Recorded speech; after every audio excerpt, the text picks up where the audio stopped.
pelkän rahan ruokkimalla tätä nälkää.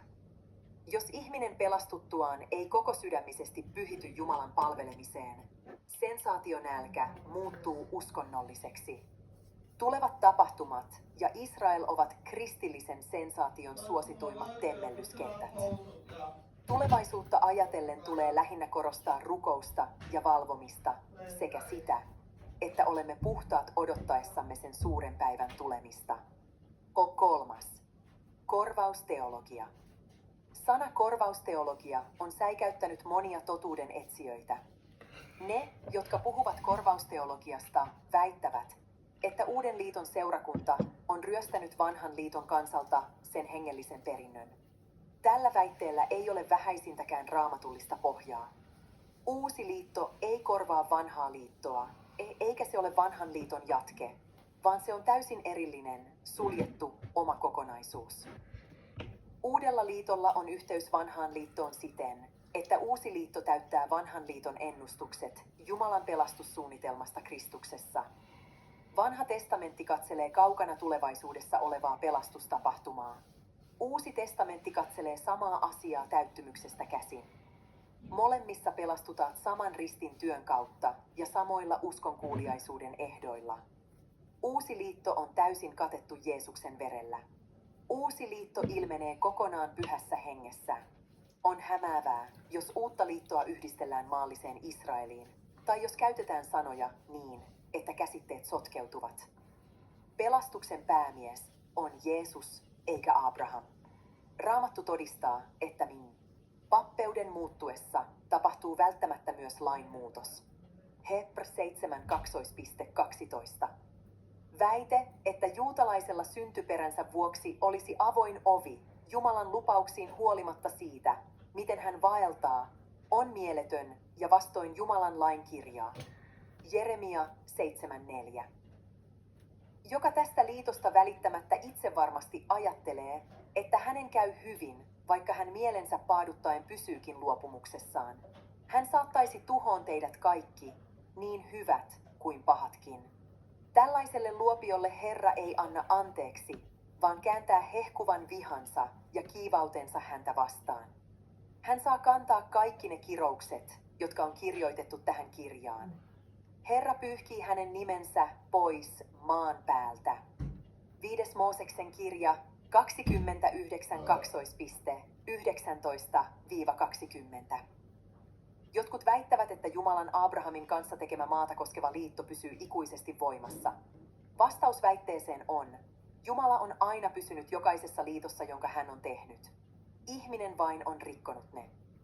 Jopa Abrahamin pojanpoika Esau tuli hylätyksi, koska hän piti liittoa arvottomana. Näin siitä huolimatta, että esikoisena hän oli etuoikeutettu Abrahamille annettuihin lupauksiin. Jeesuksen päivinä juutalainen johtoryhmä oli poikennut niin kauas sanan tieltä, ettei se enää edustanut Jumalan edessä Israelia. Siksi Jeesuksen 12 apostolia olivat Jumalan valinta Jumalan Israelin ikuisiksi johtajiksi. Samantapainen ilmiö oli toistunut jo aikaisemmin.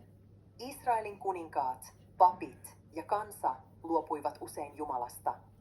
Maata koskeva liitto sai Kristuksessa täyttymyksensä ja pukeutui lupaukseen katoamattomasta maasta.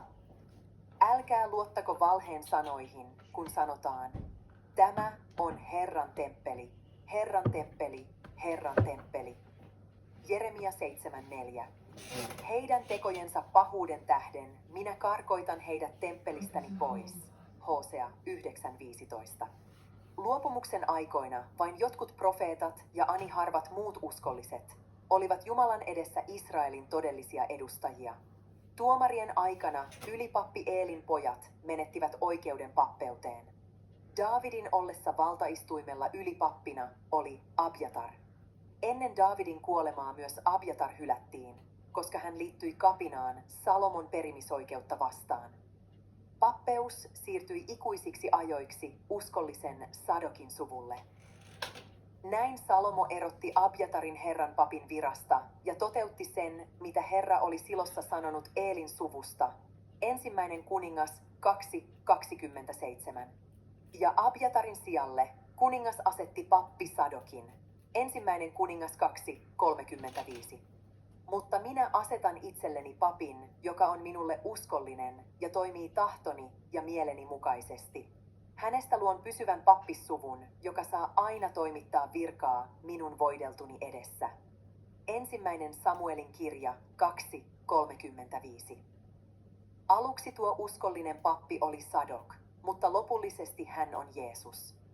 Noin 700 vuotta kaikki ylipapit olivat uskollisen Sadokin jälkeläisiä, mutta 173 ennen Kristusta hirmuhallitsija Antiochus Epiphanes erotti ylipappi Onias kolmannen virastaan.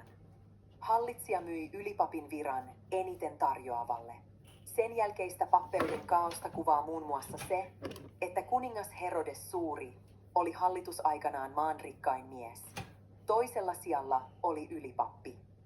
Jeesuksen aikana Rooman hallinto oli erottanut Hannaksen tehtävästään, mutta Hannas hoiti virkaa kulissien takana, koska hänen vävynsä Kaifas oli nimitetty ylipapiksi. Nuo kaksi ylipappia olivat kolmesta syystä kelvottomia virkaansa. He eivät polveutuneet Sadokista, ja lisäksi he olivat hylänneet Mooseksen lain ja Jumalan lähettämän Messiaan. Tulee aika, sanoo Herra, jolloin minä teen uuden liiton Israelin kansan ja Juudan kansan kanssa. Jeremia 31:31. Kun Jeesus otti ehtoollismaljan ja sanoi, tämä malja on uusi liitto minun veressäni.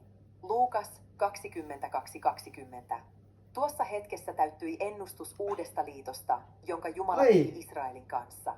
Vanha liitto oli tullut ikuiseen päätöksensä, ja Jumala vahvisti uuden liiton ja luovutti sen todelliselle Israelille. Tällöin aaronilainen pappeus lakkasi lopullisesti. Pian ikuinen ylipappi Jeesus istui Isän oikealle puolelle. Ani harvalla lienee selkeää käsitystä siitä, että ehtoollispöydässä 11 apostolia, jotka ottivat vastaan